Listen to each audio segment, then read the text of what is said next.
definition of himbo, and we love that.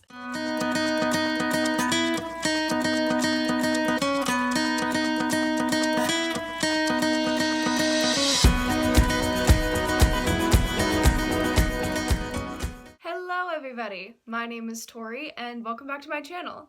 Today I'm going to be doing the mid-year freakout tag. As you can tell, I am in a different place. I'm still in my room, it's just now my phone is sitting on the bookshelf that's usually behind me. Whoa!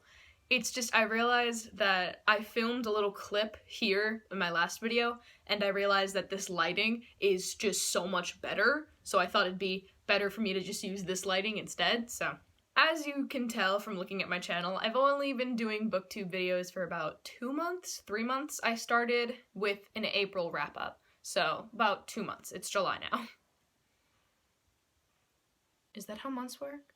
Yes, because April wrap-up is at the end of April. Yes. But still, I read a couple books in this year before I started, obviously, and I'm really excited to just talk about the books I've read this year.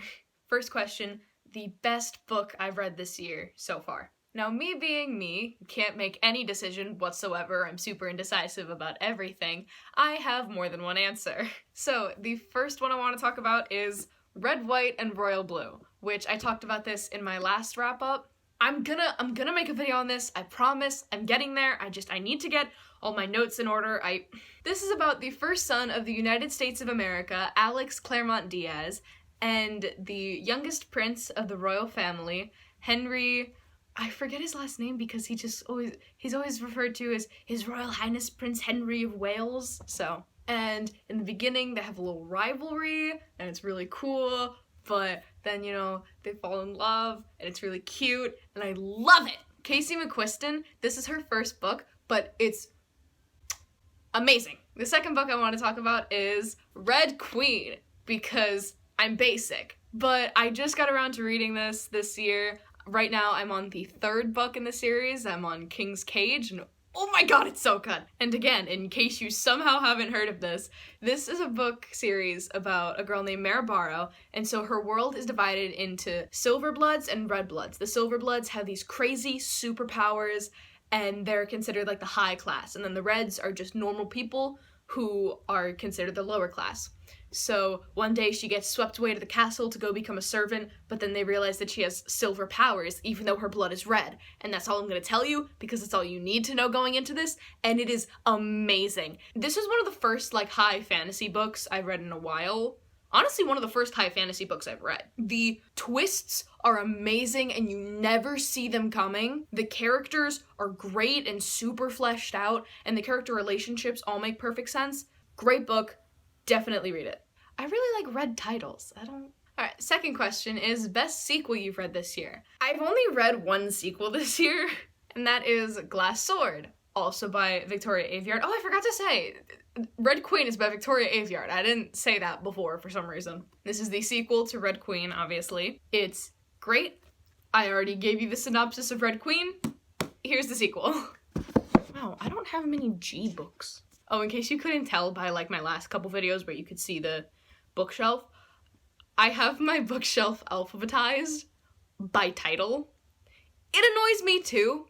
Like, I have to split up Red Queen, the series, because it goes Glass Sword, King's Cage, Red Queen is like on the second shelf. It annoys me too, but I'm too lazy to like change it, so that's just how it is.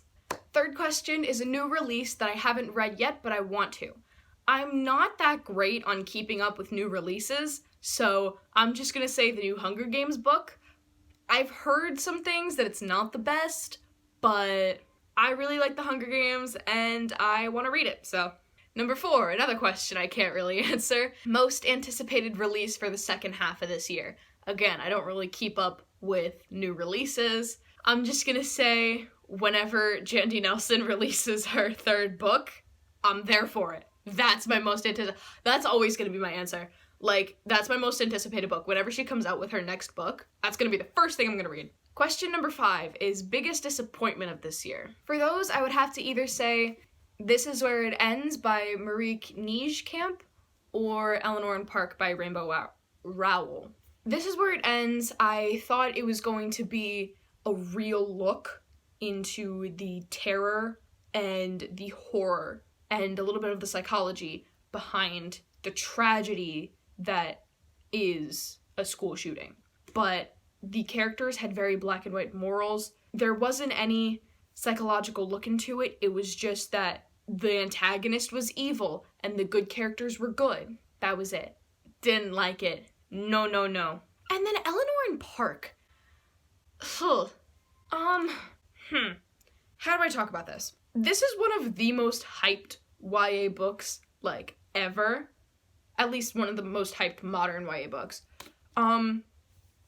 Didn't like it. Eleanor was annoying as a character. She, as a narrator too, she was so annoying. She was so self-pitying. I liked Park as a character. I liked his personality, but the narration and a whole lot of other stuff about this book isn't that great. It's, kind of racist.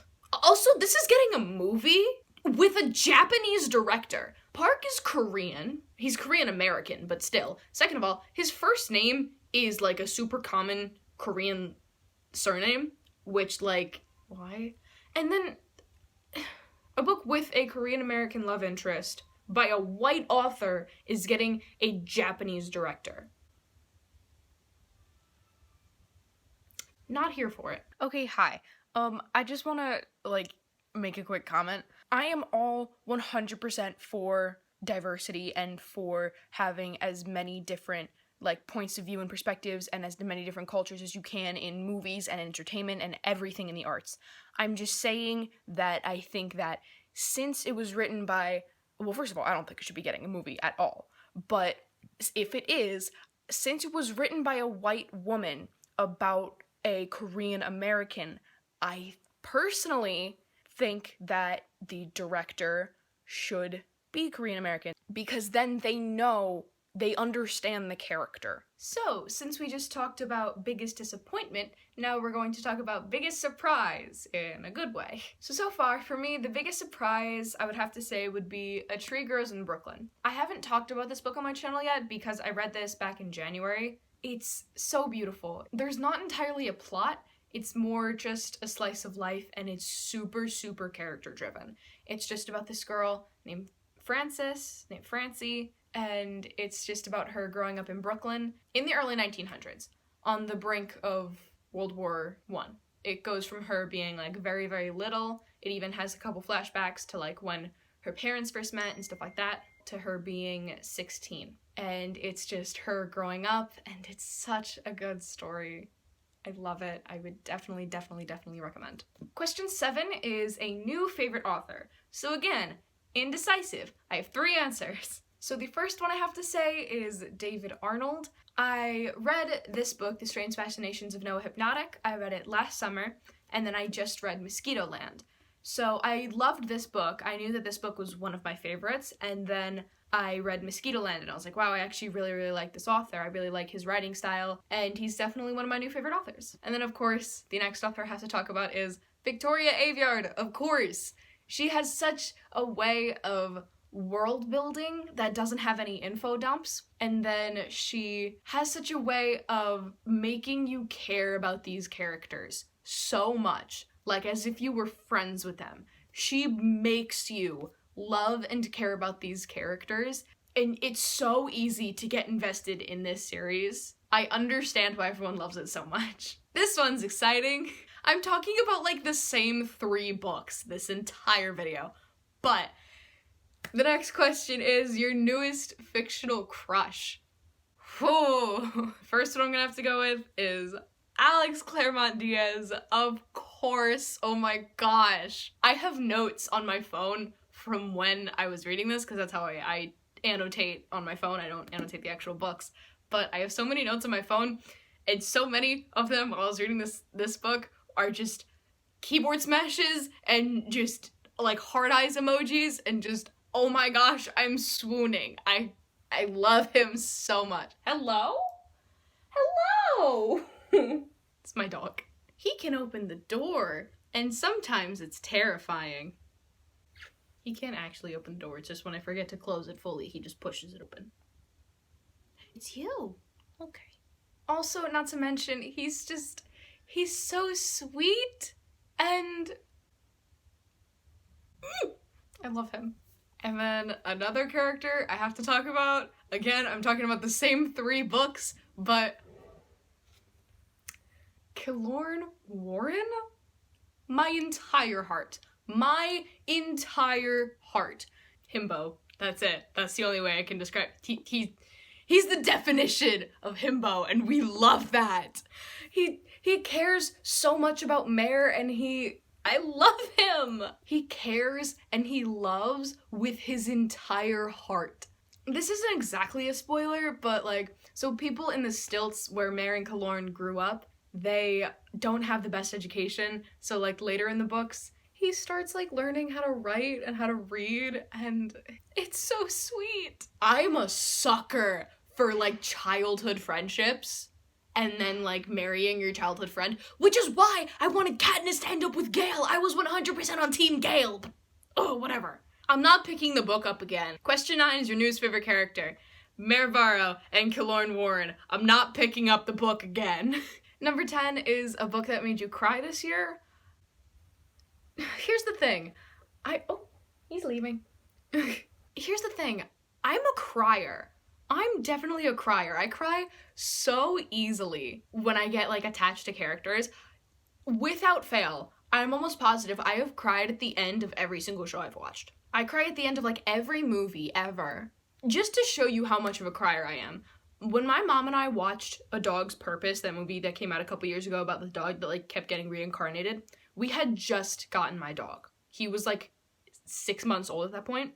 We knew what was gonna happen. We knew the point of the movie. We knew that the dog like died over and over again just to get back to his original owner. But every single time the dog passed, we cried. Every single time. We knew it was gonna happen, but still.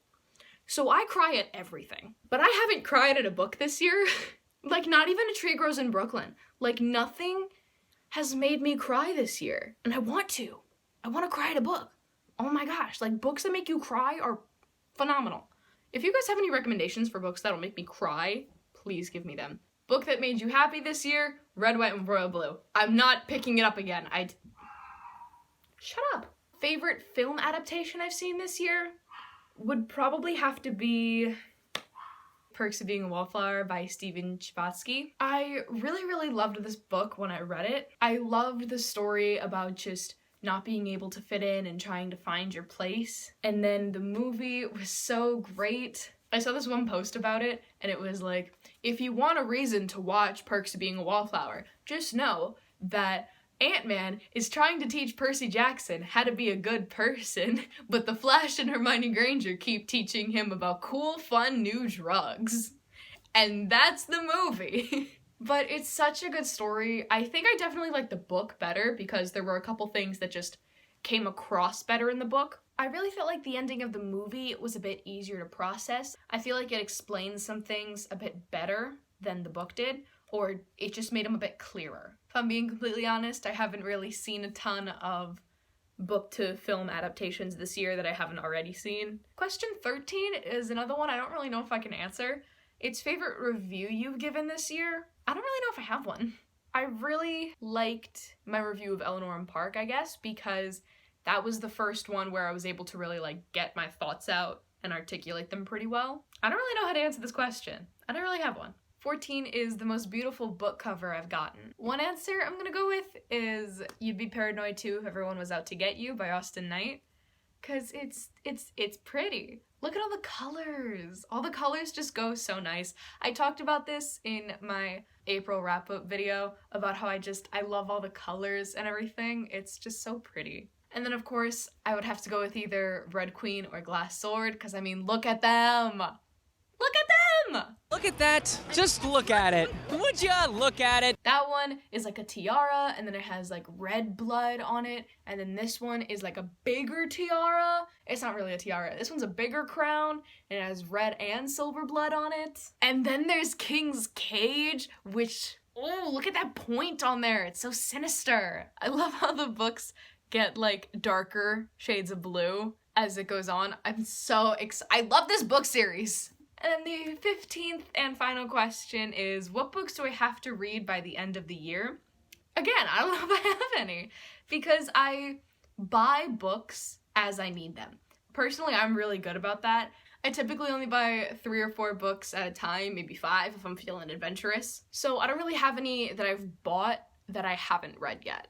I do have this. I haven't read this yet. Two Can Keep a Secret by Karen M. McManus. I read One of Us is Lying, I don't know, a little while ago, and I really, really liked it. And I have yet to read this. I got like 3 chapters in, and then I just kind of forgot about it because I had other books that I wanted to read more. And then I also have Into the Water by Paula Hawkins. She also wrote Girl on the Train. So this is another murder mystery. These are both murder mysteries, by the way. I don't think I said that. It's not that I have anything against murder mysteries. I couldn't really get into either of these. I would like to read these 2 by the end of the year. This one especially, but like, I'll get to this one if I get to it, you know? I would also like to read Serafina and the Black Cloak. I got a couple chapters in and then I just couldn't get into it. I would like to start this again because I know that this is the first book in a series, and I've heard a lot of people talk about how once you get farther on in the series, it gets so, so good. So I'm definitely going to try and pick this one up again before the end of the year. That is it for this video. I hope you guys really enjoyed this. I hope you are having an amazing, amazing day. Don't forget to like, comment, and subscribe. And this is Tori, signing off.